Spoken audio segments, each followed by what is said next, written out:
All right. Good morning. Good morning. We are now live streaming on Monday morning. It's a very cold Monday morning. I have to tell you that I am staying in today. And if you all have no place to go, I expect you to stay at home today. So, coffee with Kiffy. What I have today is my coffee mug. It says home. So if it is cold out there, it is cold out there. It is frigid out there. If you don't have to be driving, if you don't have to go anywhere, just stay home and stay safe. Let me start my laptop really quick, and so I can see you all on Facebook. And happy good morning. Today is Martin Luther King Day, January 2nd. Celebrate the legacy of Dr. Martin Luther King and his courageous advocacy of equality, fairness, and peace throughout the United States. Dr. King's fight for justice and the impact that he made on the civil rights movement is never forgotten and always appreciated today. So we have a guest today, somebody who is highly regarded and certainly knows a little bit more about this subject than I do. Professor Erik McDuffie. Professor McDuffie is a jointly appointed associate professor in the Department of African American Studies and the Department of History at the University of Illinois at Urbana-Champaign. He is a sixth generation Midwesterner, originally from Detroit. His scholarship explores the African diaspora, Black feminism, radicalism, and the Midwest often overlooked role in the global Black freedom movements. He is an award-winning author of Sojourn for Freedom, Black Women, American Communism, and the Making of Black Left Feminism, a groundbreaking work that earned the Wesley Logan Prize and the Latia Woods Brown Award. His new book, The Second Battle for Africa, Garveyism, and the U.S. Heartland and Global Black Freedom, highlights the Midwest pivotal contributions to 20th century Black transnational politics. It was published by Duke University Press. So thank you so much for here. Can I call you Eric, or do you want me to call you Professor, or how would you like to be addressed this frigid Monday morning? You can call me Eric. It's all good. Oh, very good, Eric. Well, thanks for joining this is Coffee with Kiffy. We do this, we Facebook Live it, and then we also Spotify it. So other people who can't join us today can look at it as on our Facebook page, which is IL District 84, or again, can do Spotify Coffee with Kiffy. So thanks for coming. It's so unique, I guess I would say, your breadth of information, so much information. I don't know how you can take it all in. Your research has taken you all over the United States, Africa, the Caribbean, and Europe. And just tell us a little bit about your inspiration, your motivation. Just give us some insights into the world of Eric.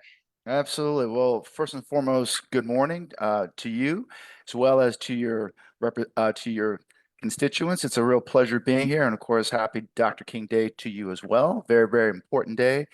My goodness. So, how did I come to this book, or what inspired it? I would say, as you pointed out already, that I am a sixth generation African American Midwesterner. Very, very proud of that. My family hails from St. Kitts, from Canada, of course, across the U.S.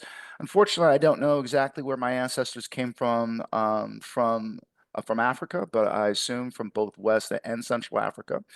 The book is very much inspired by, again, by my own family history, that we have lived here since at least the 1830s.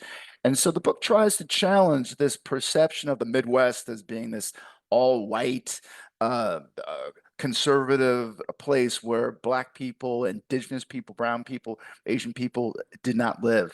What I'm trying to do, again, is argue the importance of the Midwest, the Black Midwest, or as I call it, the diasporic Midwest, to shaping the history of the modern world through Garveyism. Oh, that's wonderful. I'm a little bit jealous of individuals that have roots that go so far back. My grandfather came over here from Poland, Mm-hmm, so mm-hmm, I'm just I just have a couple generations here in mm-hmm, the Midwest. So mm-hmm. I'm always at for lack of a better word, appreciative of people that have long-standing roots here in the Midwest and Detroit, and now Mhm. you're here. And so your book reflects your generational roots here to the Midwest, and your book title says The Second Battle for Africa. And if you could just explain a little bit on that, your title and how it connects to here Africans in the US, and particularly here in the heartland. I'm so curious on when you drill it down, your generation, kind of what you found and how you are connecting that to your book title, The Second Battle for Africa. Absolutely. So maybe what might be useful, especially for those out there who are unfamiliar with Garveyism, if I provide a succinct uh, th- uh, summary of what it was. So Garveyism refers to an ideology, a movement uh, associated with the Jamaican Black nationalist Pan-Africanist Marcus Garvey. In the early 20s, he founded, or rather in 1914, Marcus Garvey and a person by the name of Amy Ashwood Garvey, who would become his first wife, co-founded what was called the Universal Negro Improvement Association in Jamaica. And by the early 20s, the Garvey movement, the UNIA, became the largest Black protest movement in the world. It claimed more than 6 million members worldwide in the US, Canada, Europe, Central America, the Caribbean, Africa, and even Australia. And the Garvey movement was very, very big here in the Midwest, Chicago, Detroit, Cleveland, Lansing, as well as in rural places. So to get to your question about the title, so the title comes from a quote from a Garveyite, a follower of Marcus Garvey, a member of the UNIA, a gentleman by the name of Reverend Clarence Harding from Chicago. In 1966, he was assigned to go to Liberia to help revitalize the Garvey movement, which had kind of gone into a funk or was not as large as it had been in the early 20s. And the idea was to rekindle this movement to advance global Black freedom through the liberation of Africa. And so, what Reverend Harding was getting at is that while the Garvey movement in the 20s failed, so that first battle, that first struggle for African liberation had not been fulfilled, Reverend Harding was hoping that in the 60s, in the era of African decolonization, of the civil rights, Black Power movement, Black movements from across the world, that the Garvey movement, the UNIA, would be successful in leading a victory for the second battle for Africa. So that explains where the second battle for Africa comes from. And the U.S. heartland, I argue that the Midwest, Chicago, Illinois, Detroit, Cleveland, Lansing, St. Louis, Omaha, Milwaukee, that this was that the Midwest was foundational, was critical to helping the Garvey movement become a global movement, as well as using Garveyism to understand how the world, especially Africa and the Caribbean, impacted Black folk here. And again, global Black freedom, because Garveyism, it called for Black pride, Black self-determination, racial unity, and the freedom of Africa, the liberation of Africa from European colonial empire. That helps explain the title. I just think it's fascinating. I lived in Illinois my whole life, and these are points that aren't well known, not well versed, I guess, to say to average people in Illinois, that we had individuals, motivational individuals, to come from Chicago and go. And at that time, you were saying like the 20s and the 30s, travel, I would assume, was not that easy as it is today, to go all the way across the world to what you said, Libya, to help out and to be Liberia, part of this, Liberia. Liberia, And yes, I wrote it down, and I can't write my own I it's couldn't read all my own good. writing. But it's fascinating, I think, that what you were saying is how the Midwest was part of this global movement, and how Mhm. individuals here from Chicago traveled all the way to different nations to help out. And as I was saying back then, 20s and 30s and even 40s, travel was number one, not that easy and not that um affordable, I would think. In, indeed, and again, that's something that my book is trying to, these kind of common myths of the Midwest as being parochial, provincial, backwards, not tied to the world. So, the book takes the formation of the Midwest back to its very beginning. The region that we now call the Midwest was an international crossroads for indigenous people, and still is.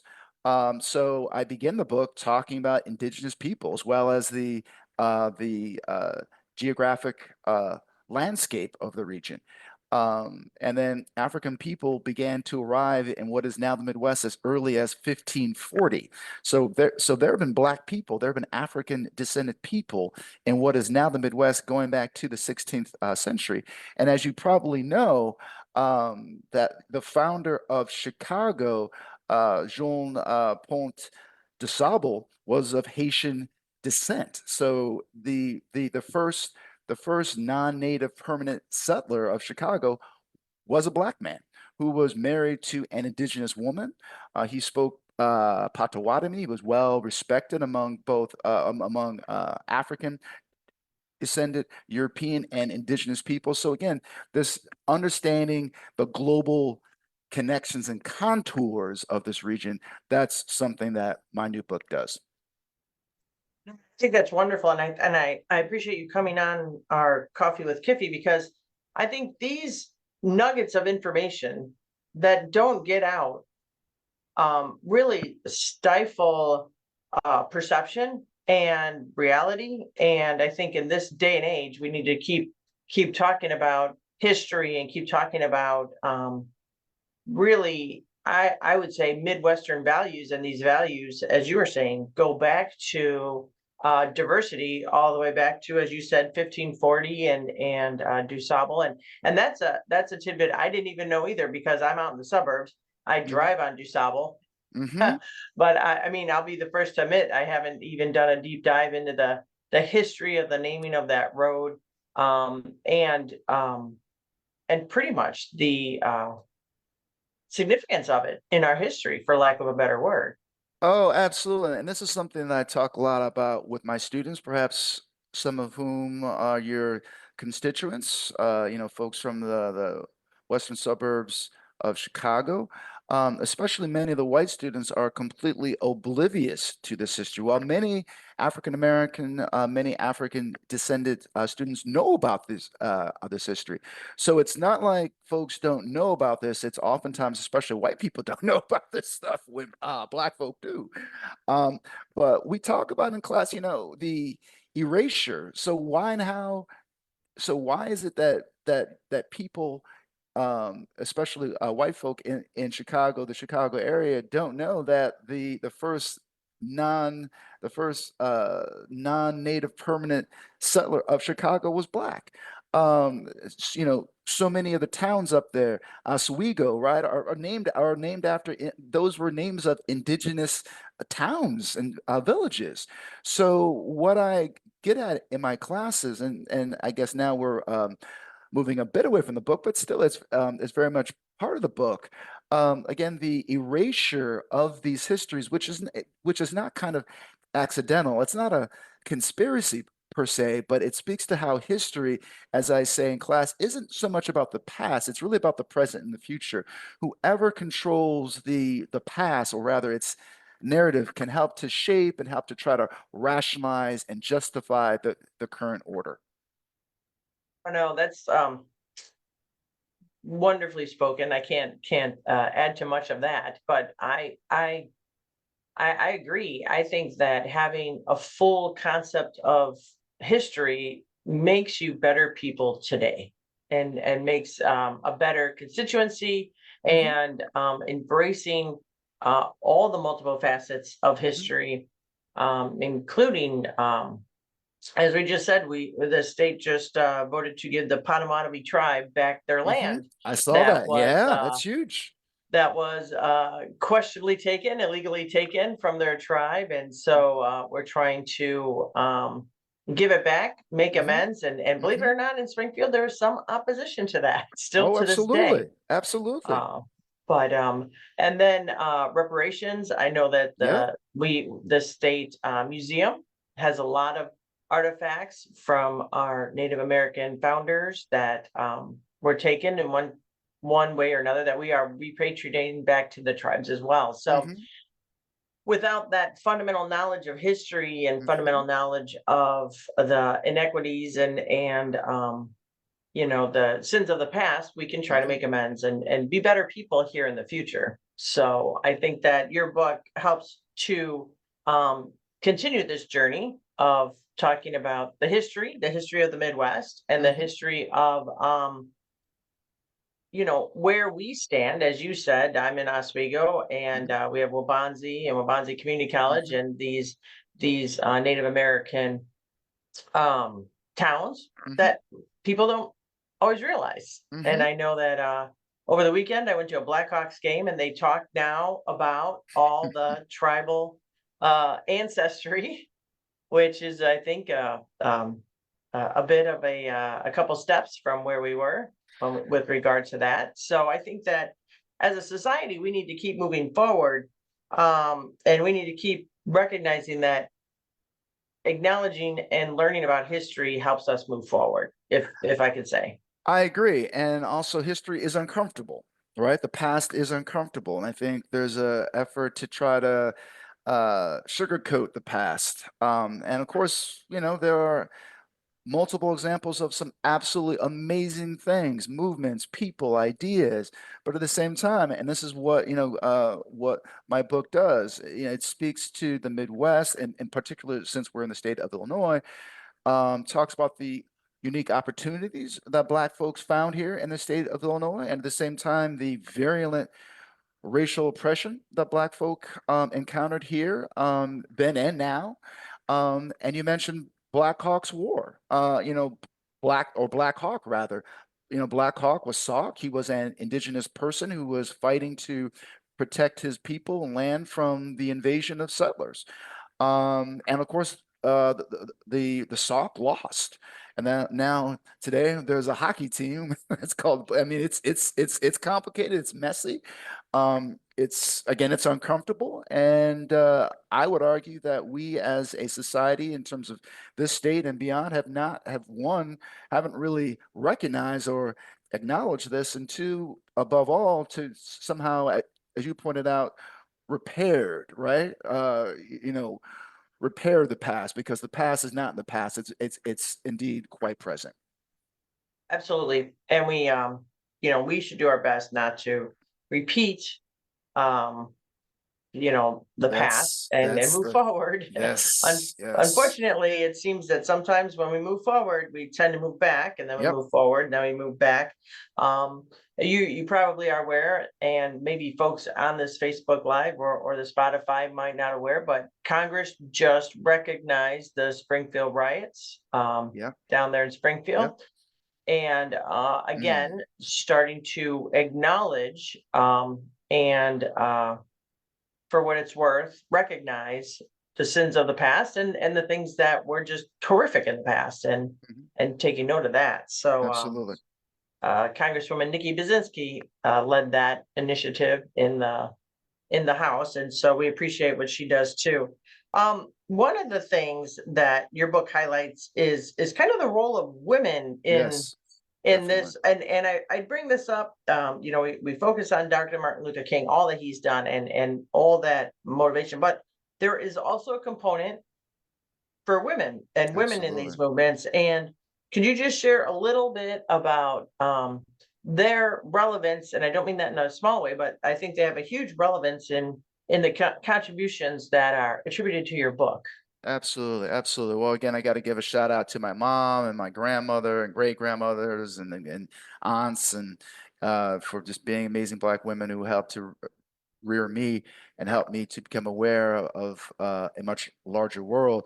And it's almost a cliche to say it, but Black women then and now have been the backbone of Black communities and Black movements. And you are completely correct that yes, of course, Dr. King was, fantastic, was amazing, but of course, his uh, Coretta Scott King, his wife, was awesome. I mean, he couldn't have done the work that he did without her, and not just in terms of taking care of kids and all that, but in terms of being his intellectual partner.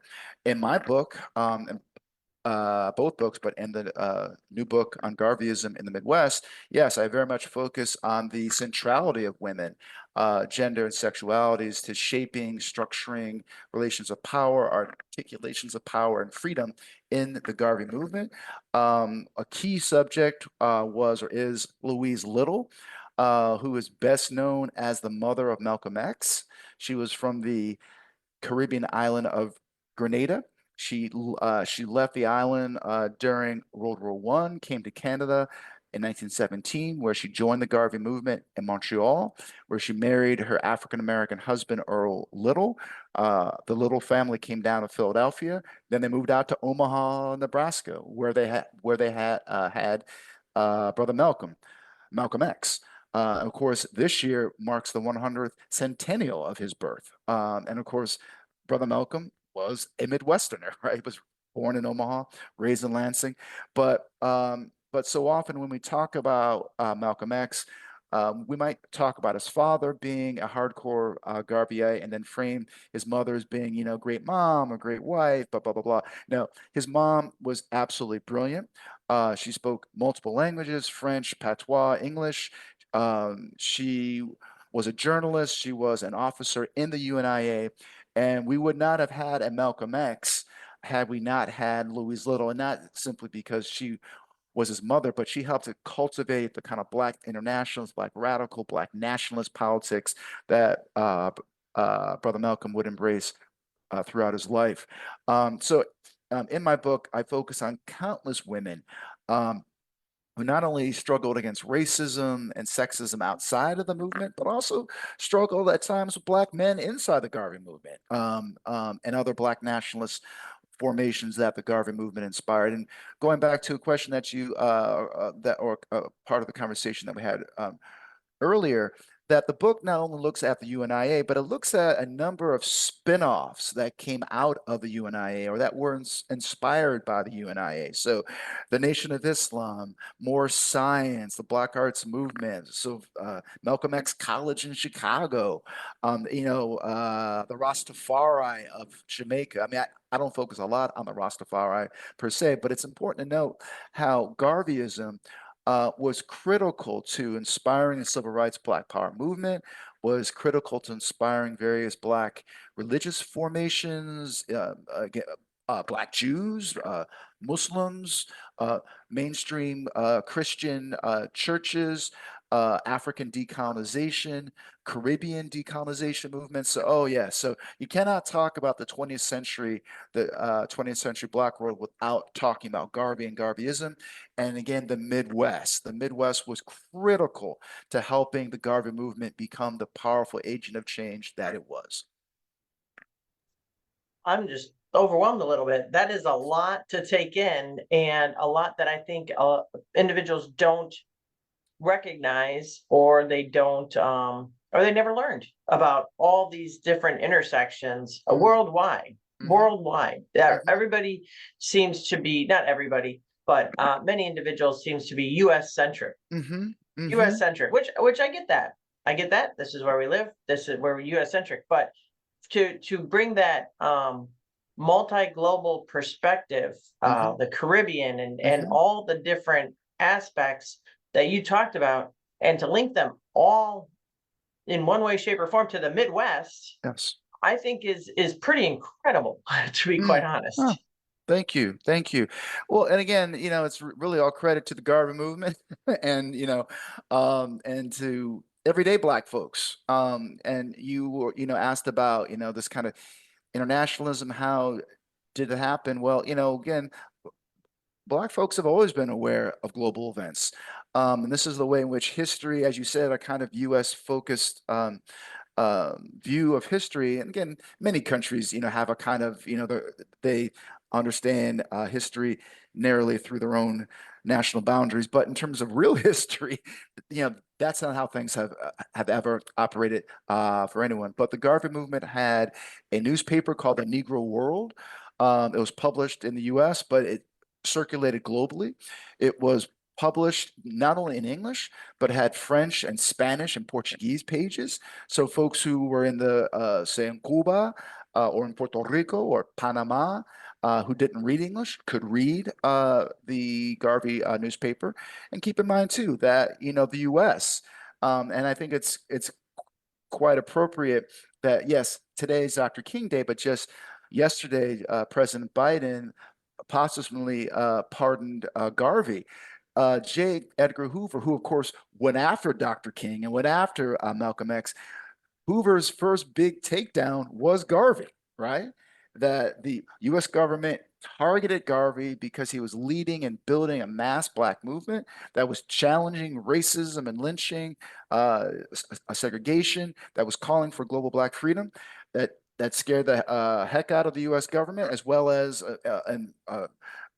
Britain and the French governments were concerned too in their colonies about Garveyism. So what did the U.S. do? They came up with some trumped up charges, no pun intended, locked up Mr. Garvey in 1925. He spent about 2 years in prison and deported him in 1927. He never returned to the States. He died in London in 1940.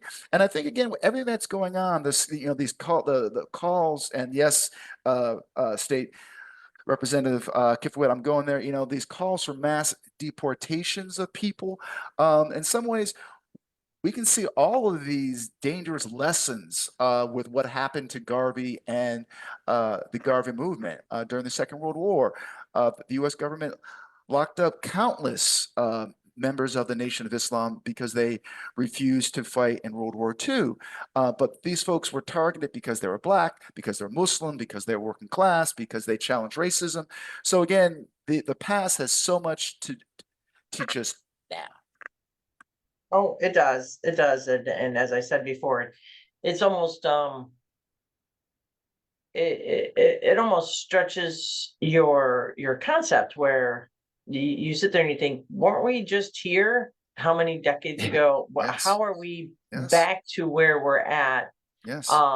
with regards to going full circle on some policies? Absolutely. And I think that a lot of it, I think, correct me if I'm wrong, and this is going a little bit off of the book, but as individuals become more isolationists, more more on social media only information, and they don't go out into the world. Like I've been to Honduras, very eye-opening experience. I've been to, I was overseas in the military in Japan. I've been to Korea, and I've been, well, you go to Mexico, you go to many different countries, and you see many different things, and that helps shape you as a person. And you've seen that by going to many different countries. One of the things that I find interesting is when we talk about deportation and criminals, and I agree, criminals in our society can be deadly and dangerous. But when I went to Honduras, it was interesting because the criminal activity doesn't end at the border. So some of the nationals in Honduras were really, really struggling because they weren't prepared for massive deportation of Americanized criminals back into their small towns. And so I think that even though we do need to deal with crime, it needs to be more of a global, like you were saying, through a global lens. How crime is through a global lens.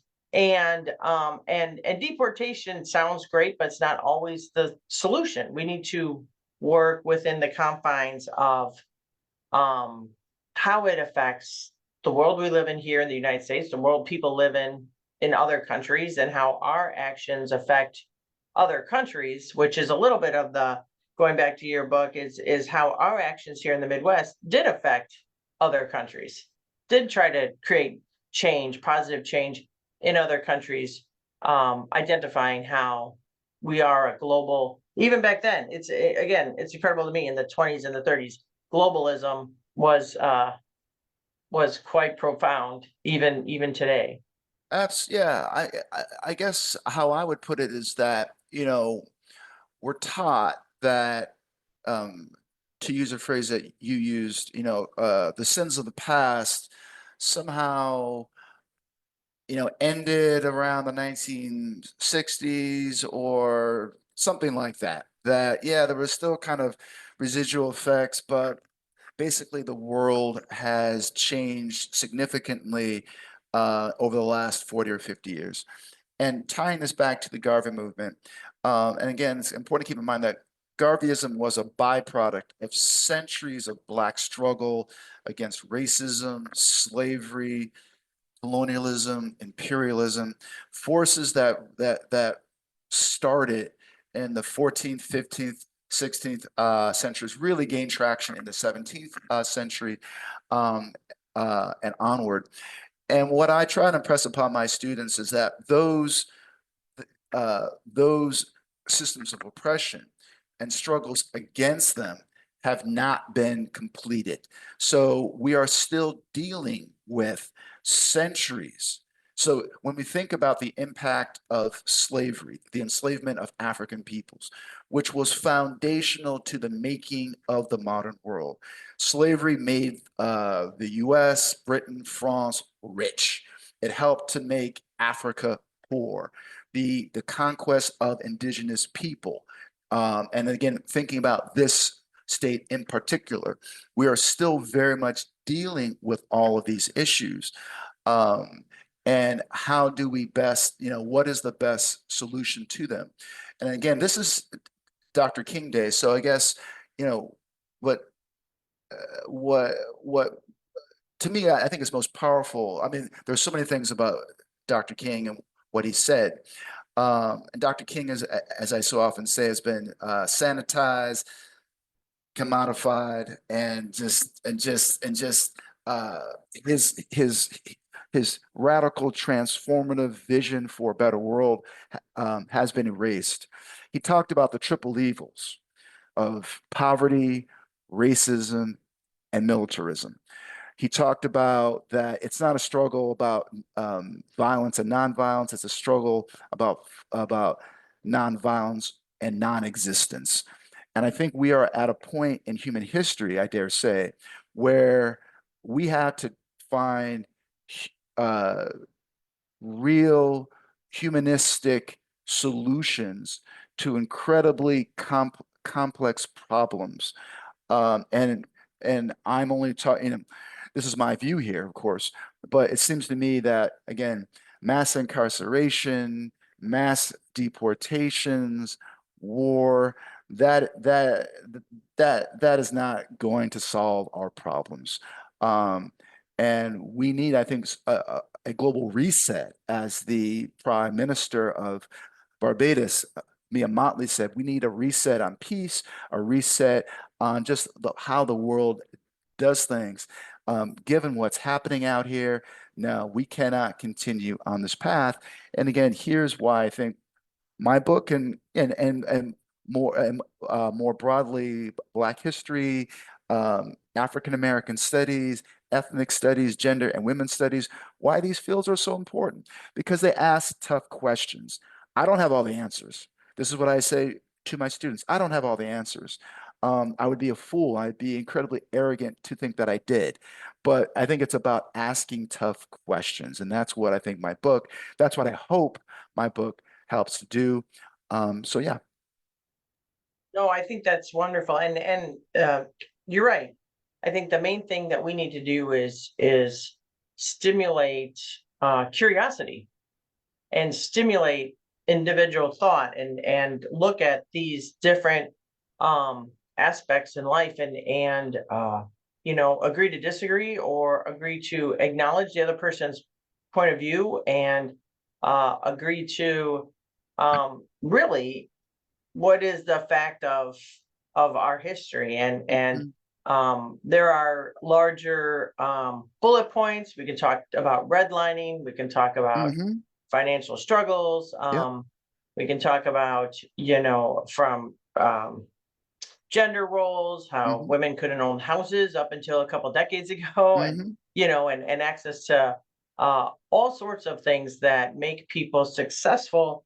And as you say, uh, in our society's minds, make them exist. You have a good job, you have a good house, you have a good family, you live that American dream, and I think in Illinois in particular, we've worked to acknowledge that we're just not there yet.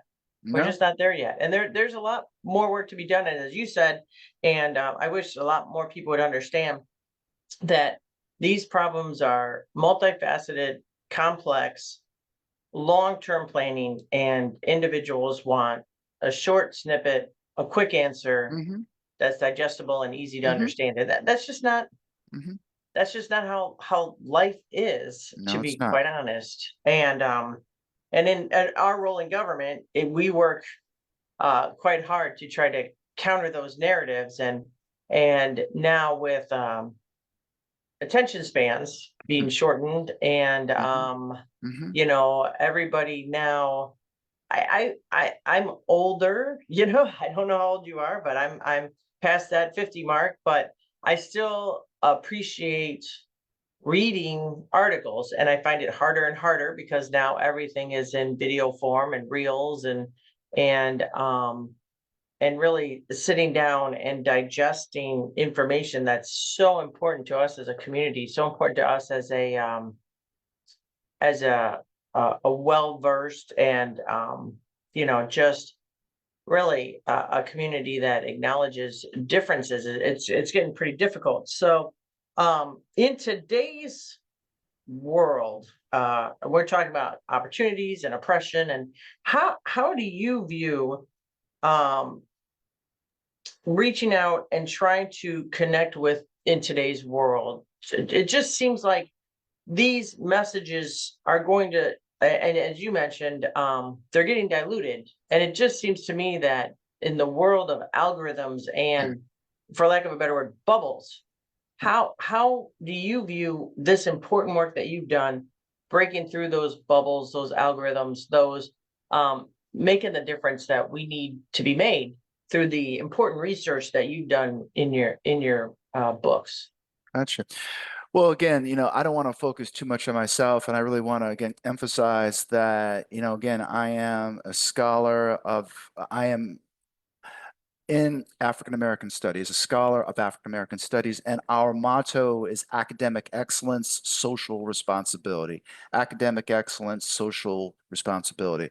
And also in terms of how I was raised, I firmly believe that I have a responsibility to help to make the world a better place.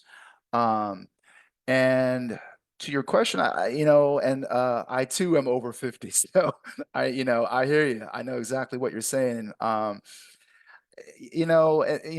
back to or to what you do, if I can be so direct, if you can help support, give as much funding to the U of I and to other public institutions across the state, in this day and age of defunding public education, uh, public services, I think the public has more importance than ever, given that, of course, the incoming administration is dominated by billionaires.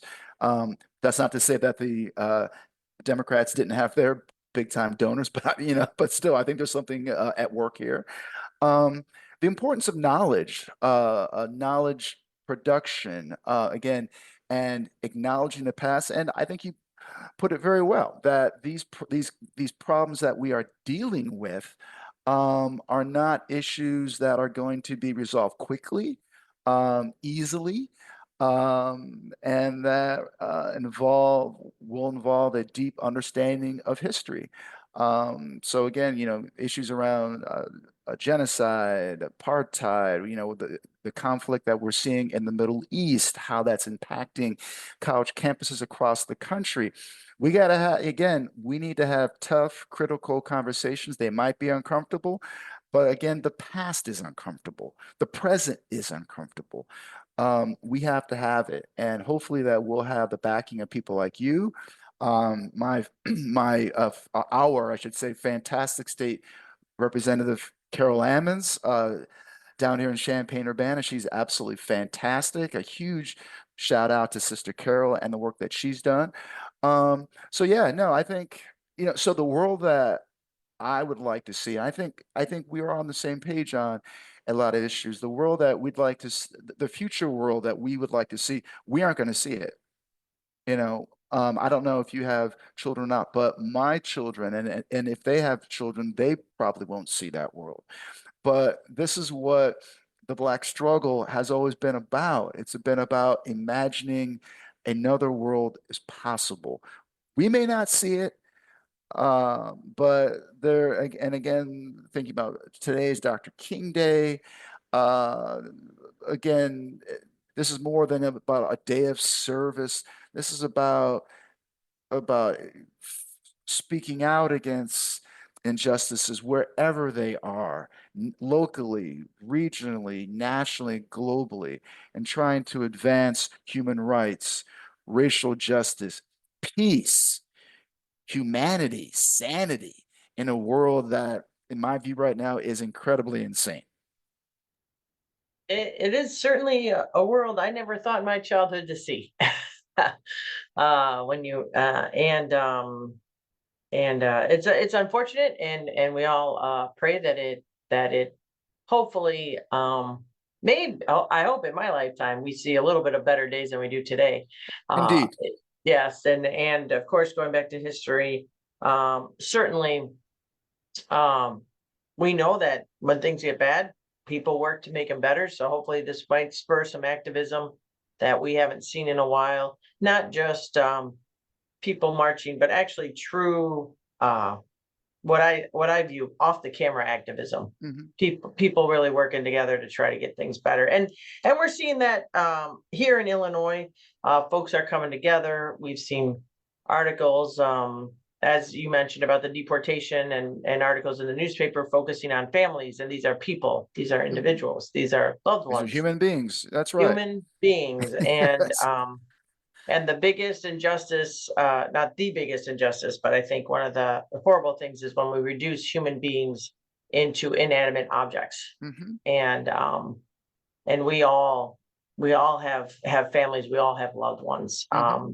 And even Representative Rashid has loved ones in Gaza. And Hmm. we all have loved ones, so they're not Hmm. statistics, and Nope. they're not just numbers on paper. They are lives and people's lives. And so I Yes. think here in Illinois, we're working to try to recognize that value of individuals' lives through many policies that have been criticized. But at the end, I think history will be kind on some of the things that we've done here in Illinois to try to move forward that common decency and humanity for the residents, at least here in Illinois, to the best of our ability. I certainly So hope so. Indeed. that's what we're striving for. And Representative Ammons does a wonderful job, always standing up for U of I, always looking towards helping out our universities. In fact, I think it was not to go off subject, but I think it was announced that every individual that applied for a MAP grant was awarded a MAP grant for the Hmm. first time Hmm. ever. We didn't turn anybody away from higher education. Hmm. But I also appreciate that I have an education from NIU, so Hmm. I'm a Hmm. Husky. So Yeah. I think and I thank the state of Illinois for the Illinois Hmm. Veterans Grant, and Hmm. and the support I got for my Hmm. college education.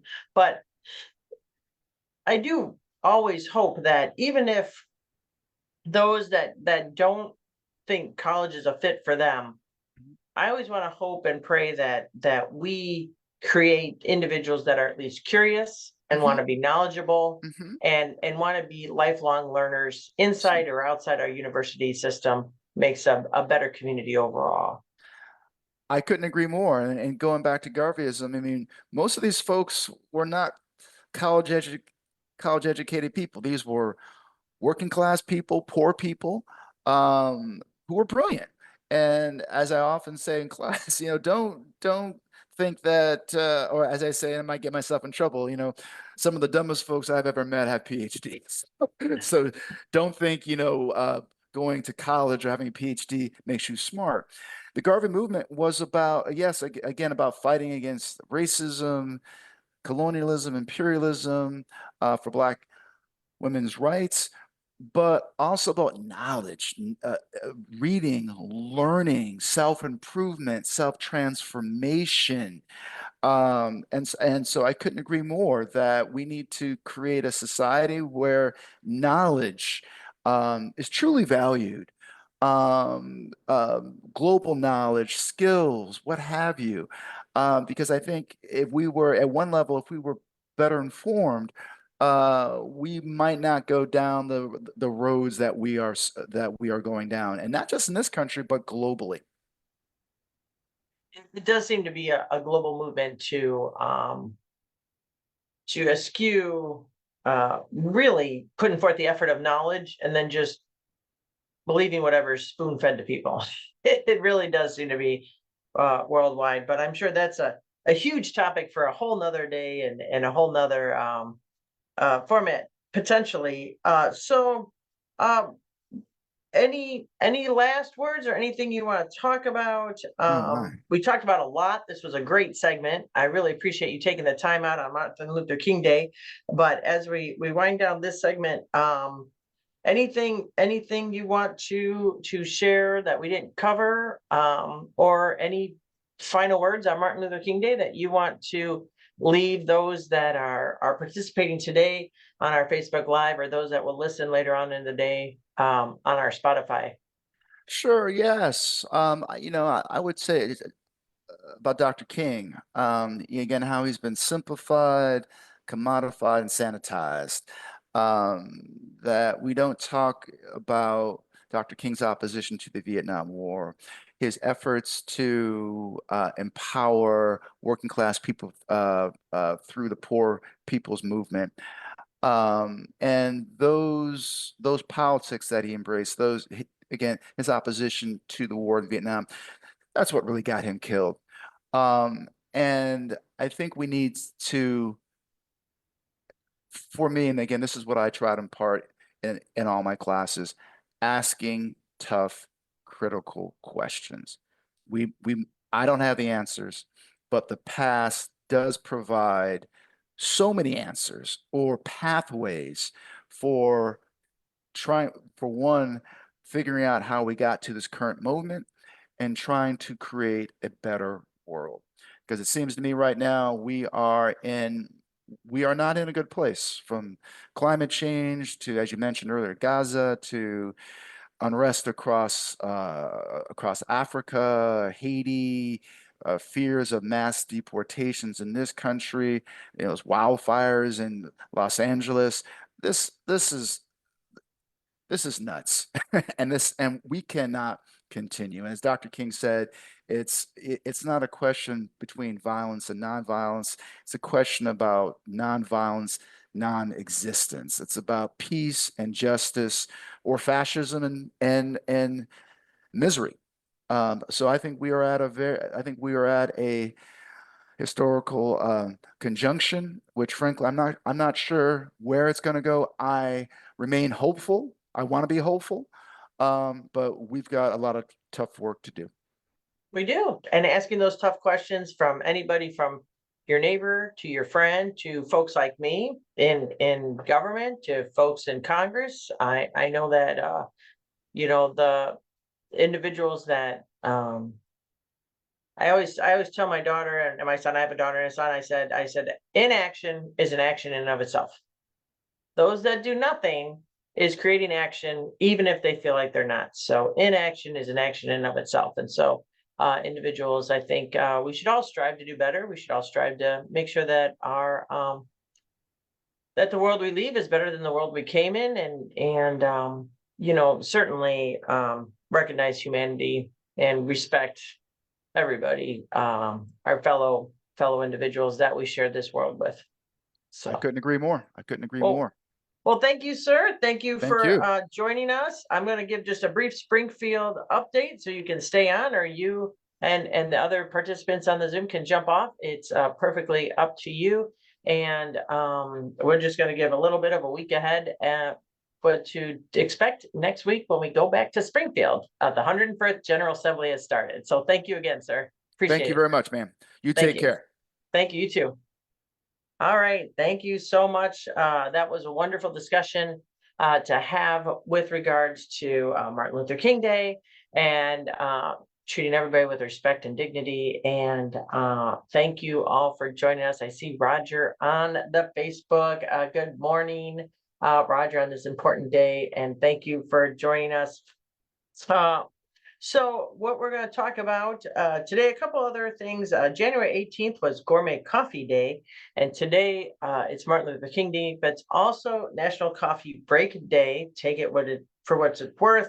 And then tomorrow is National Hugging Day, January 21st. So show your appreciation to your special people and loved ones in your life. Now, granted, National Hugging Day, pets, trees, other individuals you can hug, but do be respectful because not everybody's a hugger. I'm just going to put that out there. Even though we do have National Hugging Day, not everybody is a hugger. So let's keep that in mind while we are talking about it. Now, one of the headlines, not related to Springfield, that's been hitting the waves is a coyote that was successfully removed from an Aldi store. And a lot of individuals have been talking about coyotes, and I just want to give you a little bit of an update. Coyotes are protected. So certainly we got to do all we can to live within coyotes. And there was a study, a 20-year study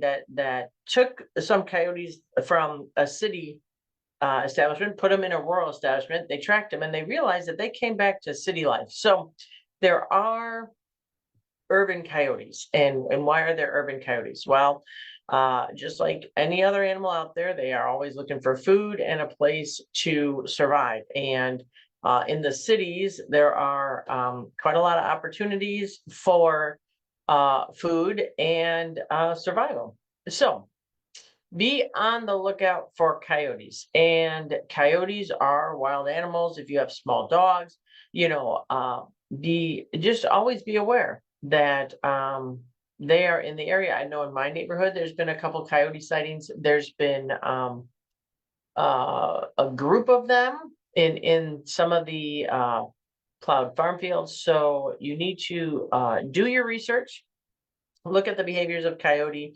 Do not feed the coyotes. That would make them coming back. And right now, you always got to be careful of the different seasons because coyotes can be more aggressive. Male coyotes can be more aggressive during the mating season than not. So just that there are here. There's been several coyotes in Chicago area. And again, out here in our area, there's been quite a few coyote sightings. So they are wild animals. You can call animal control, but if you have small dogs, small animals, even regular dogs, look outside when you are mostly towards dusk, evening time, but they are around during the day too. But I just want you to be aware of coyote sightings that we have in the area. So with that, we're going to talk a little bit about Springfield. Again, I want to thank Erik, Professor McDuffie, for joining us today. Great information. I mean, it always reminds me of how much we have to learn and how much information is out there, and to always be lifelong learners. And I thought his information was just amazing, and really appreciate him taking the time out of his day to be here with us. Tomorrow is also World Religion Day, January 21st. All faiths are rooted, love, community, and compassion. There are multiple religions throughout the world. So familiarize yourself with a couple other religions that might not be your own. And then next Monday, we're going to talk about it next Monday in our next Monday coffee chat. But International Holocaust Remembrance Day is Monday, January 27th. We again have to remember the past. At least 6 million European Jews and millions of others were persecuted. They were the victims of war, and we should never forget them. And we need to, in their memory, continue to stand up against discrimination and violence. So just to pay the utmost respect to that.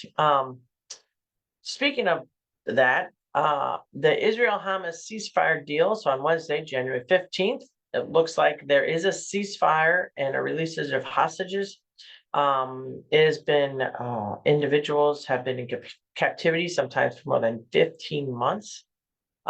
This is wonderful news. Many innocent people have been killed in the war.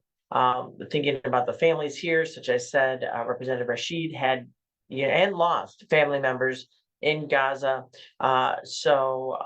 Certainly war is never an answer and causes horrible aftermath. So we remember all those that had loved ones that were unfortunately killed and were innocent, and hopefully we can help rebuild that,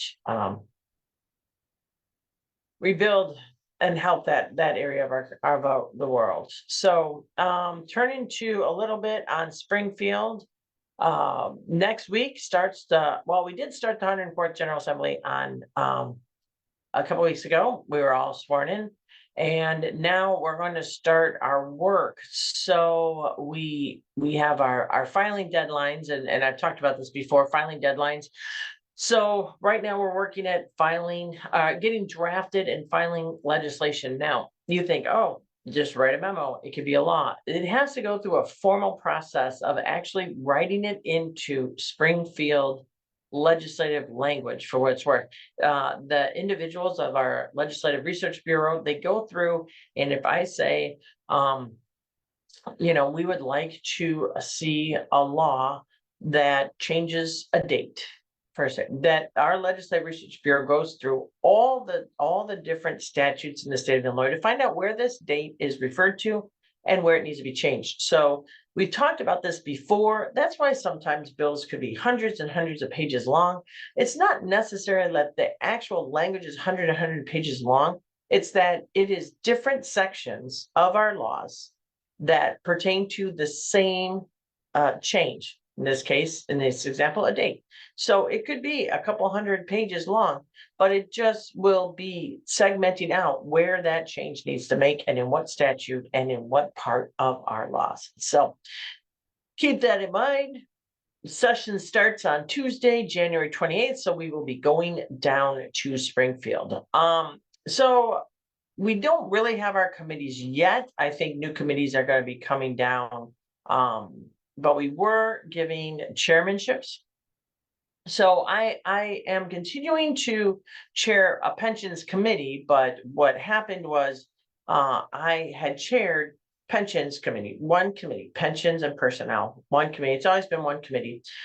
This time around, Speaker Welch decided to split the pension committee into two committees. One is a budget pension committee called Appropriations Pensions, and then the other one is the policy committee, Pensions and Personnel. So the committee I am chairing on is a new committee for the budget aspect of pensions and personnel. As you know, pensions do affect state budgets and local municipal government budgets. So looking at it through a budget lens is understandable. And the state has 5 underfunded pensions. They are one of the biggest aspect of our budget that we pay up to $11 billion, over $11 billion of our $50 billion budget goes to pensions. Why is that? It is of no fault but the state, not the retirees, not the people that work very hard for the state of Illinois, but the state of Illinois did not pay its bills for 10 years, did not pay its pension bill for 10 years, and then paid less than we needed to in years after that. And then we borrowed from the pension fund. The state of Illinois has not been responsible. I know that's a shocker to you, but we have been responsible under the current governor, J.B. Pritzker. We have had balanced budgets every single year. We've had 9 credit upgrades, so we're doing the best we can. We're doing what we need to do. Right now, we are on a plan to get 90% funding by 2045. It's called the pension ramp. So, looking at that through the budget lens, and there are other aspects out there that we need to look at. So, I'm chairing that committee. I have also been the chair of Veterans Affairs. This year, the speaker decided not to give two committees. I've always had 2 committees. Back in the day, I was the chair of state government and the chair of Veterans Affairs. And so this time around, the speaker has appointed Representative Dan Swanson, who is a Republican from pretty much, I think, from more southern Illinois-ish area. He's from Alpha. He is served 24 years with the Illinois National Guard. He did multiple tours in Iraq, and he certainly was the Army Sustainment Command at Rock Island Arsenal. And he was a veteran support officer as well. So he and I had worked very closely together. When I was the chair of Veterans Affairs, he was the minority spokesperson. I put in to be the vice chair of Veterans Affairs. So we worked very closely together. So for the first time in decades, a Republican is going to chair House committee. So, certainly, I appreciate him and all that he does, and we work very hard for the veterans. Veterans is pretty much a nonpartisan issue. So I put in for that. Again, the speaker has not given us our committee assignments, so we can just request, and we will certainly, probably this week, be told of what our committee assignments are. So, there are many bill proposals in Springfield looking to lower prescription drugs, looking to keep firearms out of the hands of young people. If you own a firearm, as you know, they should be secured in a lockbox and a safe to make sure that our youth do not have access to firearms that we have seen can lead to deadly consequences. We also have a plan with regards to remove toxic heavy metals from baby food. Looking at that, there's a bill filed, and believe it or not, and it's inconceivable in my mind, but there are some baby food products that contain arsenic, cadmium, lead, or mercury. People don't even really know this is an issue when you're talking about baby food. So certainly the bill would call for manufacturers to tell consumers the name and level of each toxic heavy metal present in their products by January 1, 2027. That it's again much needed to know about heavy metals in baby food. Again, it goes to the list of, I can't believe we have to pass a law with regards to that. Looking at providing funding, there's a bill that was filed to provide funding for schools that choose to have a school resource officer to help out with the costs with regards to that. Looking at creating a program and for school resource officers to provide them in schools. And then you've probably seen the news, if you haven't, a bill proposal in Indiana. Indiana is a bordering state, filed one of the bills that would allow counties to succeed from Illinois if they want to go to Indiana. Now, certainly that is not as easy as it sounds. Like we've said before, it's more of a PR stint. Individuals who are in Illinois want to move to Indiana are free to do so, but it would cost a lot of it just is borderline impossible. The borders are set. The borders have been set for hundreds of years. We're not going to change the borders of the state of Illinois. RTA. Now, here in Illinois, here in the suburbs, we have the Regional Transportation Authority. And they're talking about restructuring for cost savings and improved rider experiences. We have talked about the transit agencies are facing about a $750 million fiscal issue when COVID-19 relief money runs out. Still building ridership from COVID. There's still residual issues with regards to ridership. There is an idea of merging the CTA Metro Pace and the Regional Transportation Authority all into one. Again, that it doesn't fly with us out here in the suburbs because Chicago Transit Authority, CTA, RTA, Regional Transit Authorities, the suburbs, they want to merge those together and give majority of the appointments to Chicago and the Cook County, one appointment to DuPage County. The proposal just doesn't make sense. However, I believe that RTA can do a lot with regards to getting more efficient and really working together holistically. So look forward to that. If you read the news just quickly, J.B. Pritzker and the Illinois Children's Behavioral Health Transformation Initiative, CBHTI, launched a public launch of Beacon, which is the Behavioral Health Care and Ongoing Navigation Care Portal for Illinois youth and families seeking youth mental health services and care. It's a state agency. Support and community-based programs will also be a part of this. It is now live and can be used by Illinois residents, accessed at beacon.illinois.gov. And the portal, parents and caregivers can learn which community-based resources are available nearby and which state-funded programs they may be eligible for. So certainly that's a good thing as well.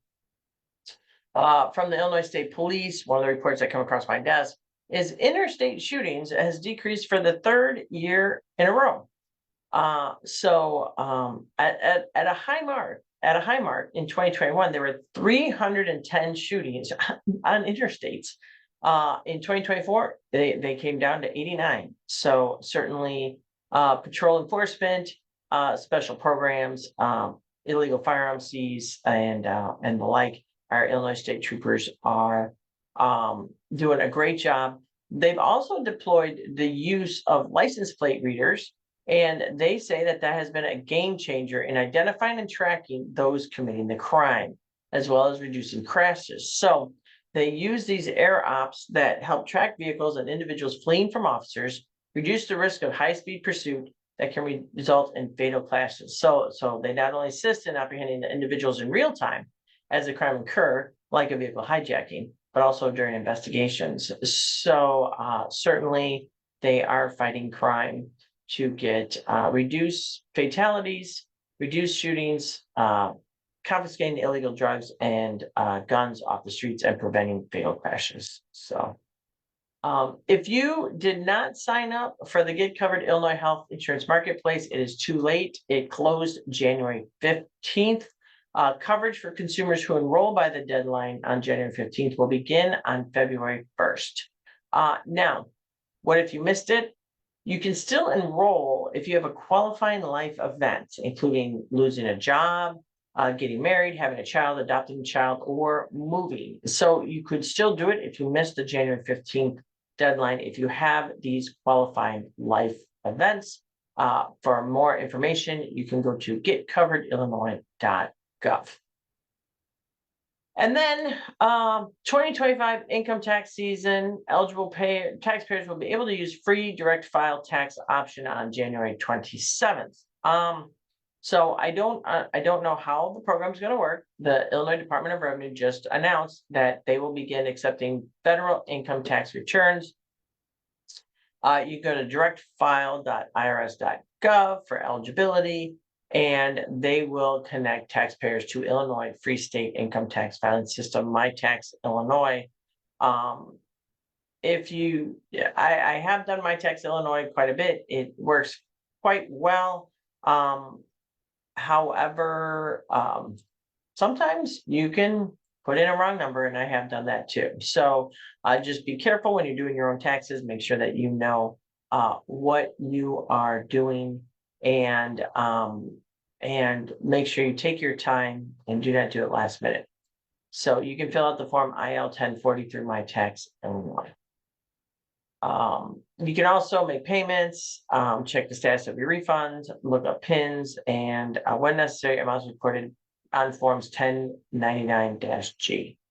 Illinois tax credit is a new tax credit available to taxpayers who qualify for the earned income tax credit and have at least one dependent child under the age of 12. Volunteer emergency worker credit has been expanded this year to include volunteers with county and municipal emergency services and disaster agencies. So it's awarded to volunteer. It was originally awarded to volunteer first fire emergency workers who qualified to receive the credit on a first come first served basis. Taxpayers must have a voluntary emergency worker credit certificate to claim this credit. So you can't just say, hey, I volunteered, I want this credit. You have to have a voluntary emergency worker credit certificate to claim the credit. And then we're always working to fight tax fraud. So you can go to tax.illinois.gov for more information with regards to that. Illinois Conservation Foundation is accepting applications for 2025 Conservation Achievement Scholarships. So certainly they're $2,000 each, and they're available for the current school year. You can go to ilconservation.org for more information on that. So with that, I am just going to look at a couple other things. There's a lot that went through my desk this week, and a lot I can talk to you about, but we're getting close to over the hour and want to certainly make sure that you continue on your day. Illinois Environmental Protection Agency announced a new partnership with Recycle Coach to provide all Illinois residents and 6,835 units of local government a holistic, locally tailored, easy to access recycling education platform. So that you can be well versed on recycling.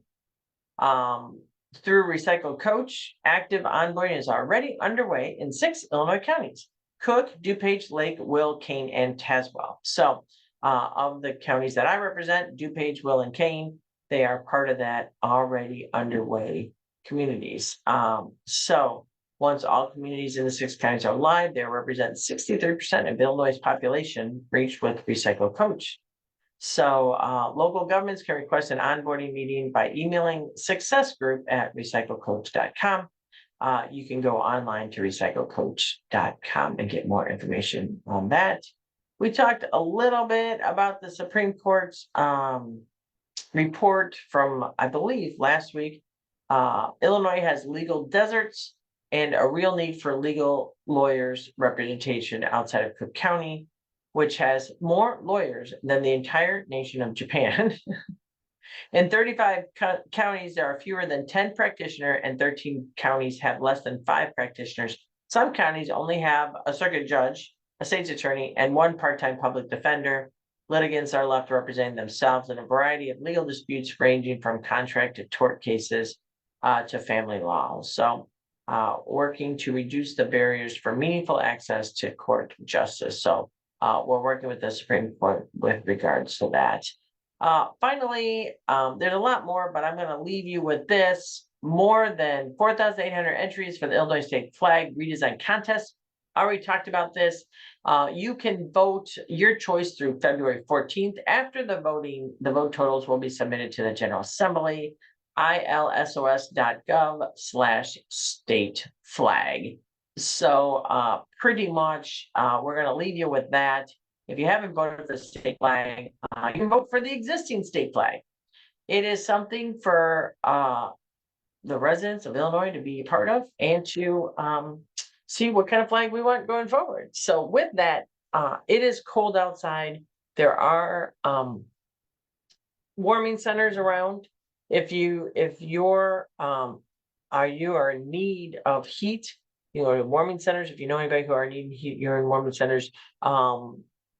The utilities are not allowed to turn off your utilities during the winter time because of the extreme cold. So with that, if you know anybody that needs help, let us know. You can contact our office and we can try to help out the best that we can. With that, have a great Monday. Take care, everybody. Stay warm. If you don't have to go outside, don't. And just Have a good Monday. Take care.